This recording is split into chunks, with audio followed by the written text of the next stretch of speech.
ভাইয়ের বিয়ের পর এই প্রথমবার বাপের বাড়ি গেলাম। মানে 17 তারিখে বিয়ে হয়েছে, বৌভাতের পরের দিন আমি চলে এসেছি বাড়িতে।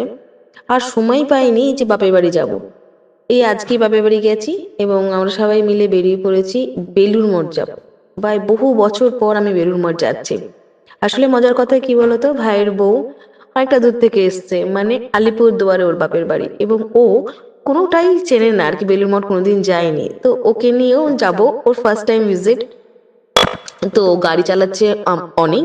আর সামনের সিটে আমার ভাই বসে আছে, আর পেছনে আমরা বেশ চাপাচাপি করে বসে আছি, তাহলে একসাথে আমাদের হয়ে গেল সবার। চলে এলাম বেলুড় মঠের রাস্তায়।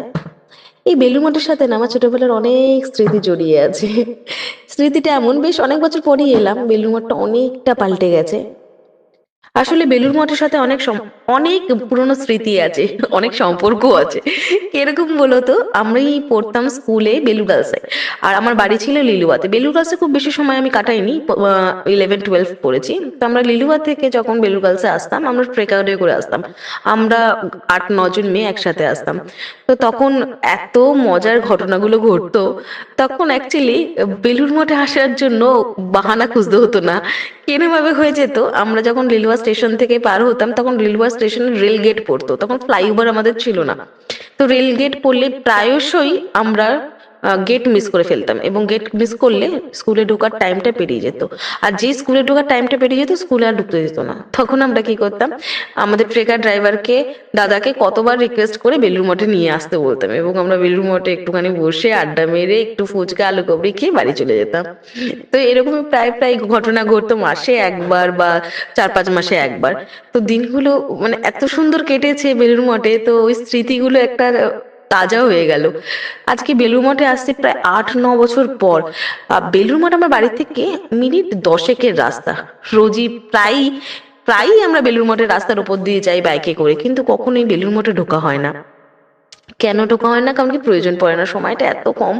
বললামই তো, ভাইয়ের বিয়ে হয়েছে, বউ ভাতের পরের দিন আমি বাপের বাড়ি থেকে শ্বশুর বাড়ি চলে এসেছি, তারপর আর ফিরে যাওয়ার মতন টাইম পাইনি। তো বহুবার ভাই ডাকছে, ভাইয়ের বউ ডাকছে যে চলো দিদি কোথাও ঘুরে আসি। তাই সুবাদে একটু বেলুড় মঠে আসা। এত ঝকঝকে বেলুড় মঠ, সত্যি প্রাণটা যেন জুড়িয়ে গেল। অনেক দিন পর বেলুড় মঠের মন্দিরে ঢুকছি মায়ের সাথে, ভাইয়ের বউয়ের সাথে, প্রীতির সাথে। অ্যাকচুয়ালি আমার ভাইয়ের বউয়ের নাম প্রীতি, প্রীতির সাথে এত মজা হচ্ছে না, সত্যি মনটা কোথাও কি শান্তি পেল। বেলুড় মঠের এত সুন্দর পরিবেশ, আর সেই পাখিদের আওয়াজ। সত্যি আমরা এখন পাখির ডাক শুনতেই পাই না। বেলুড় মঠে না আসলে হয়তো পাখিদের এই আওয়াজ কোলাহল কোথাও গিয়ে বিলীন হয়ে যেত। অনেকটাই মিস করতাম। তো এখানে ভিডিও করাটা খুব মানে চাপের ব্যাপার, বারণ।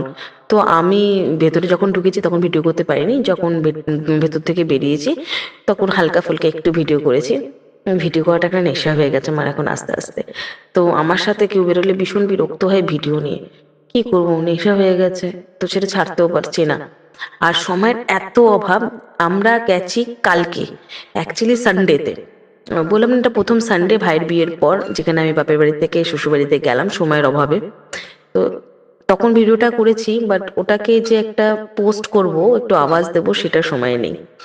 দেখো কত পাখি ছাদের ওপর, কিন্তু আশ্চর্যজনক পাখিদের কোনো অপরিষ্কারতা নেই, মানে এতটাই পরিষ্কার বেলুড় মঠ এখনো, এতটাই সুন্দর। আকাশটা এত ঝলমল করছে, পাখিদের আওয়াজ, মানে মন ভরে গেল, সত্যি জাস্ট মন ভরে গেল। এখানে না শীতকালে খুব ভালো ভালো ফ্লাওয়ার্স হয়, মানে ফুল হয় রং বেরঙের। তো এখন অল্প অল্প শীত পড়েছে, হয়তো এখন এরপরে আরো বেশি ফুল টুল দেখা যাবে। তো যাই হোক, বেলুড় মঠ ঘোরাটা আমাদের বেশ ভালোই কাটলো, ভাইয়ের সাথে, ভাইয়ের বউয়ের সাথে।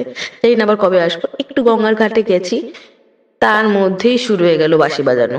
মানে আমরা পৌঁছেছি 4:15-20-তে, আর 5টা থেকেই বাঁশি বাজানো শুরু হয়ে গেছে, এবার ওঠো এবার ওঠো করে। কিছু করার নেই, এবার উঠে পড়তে হবে।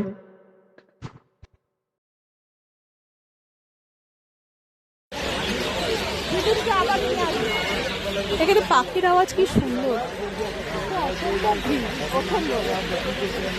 এত ভিড় হয়েছে আজকে, রবিবার বলে এতটা ভিড় হয়েছে। শুধু আমি পাখির আওয়াজই শুনছি, এতটা পাখি দেখা যায় না তো আমাদের ওখানে।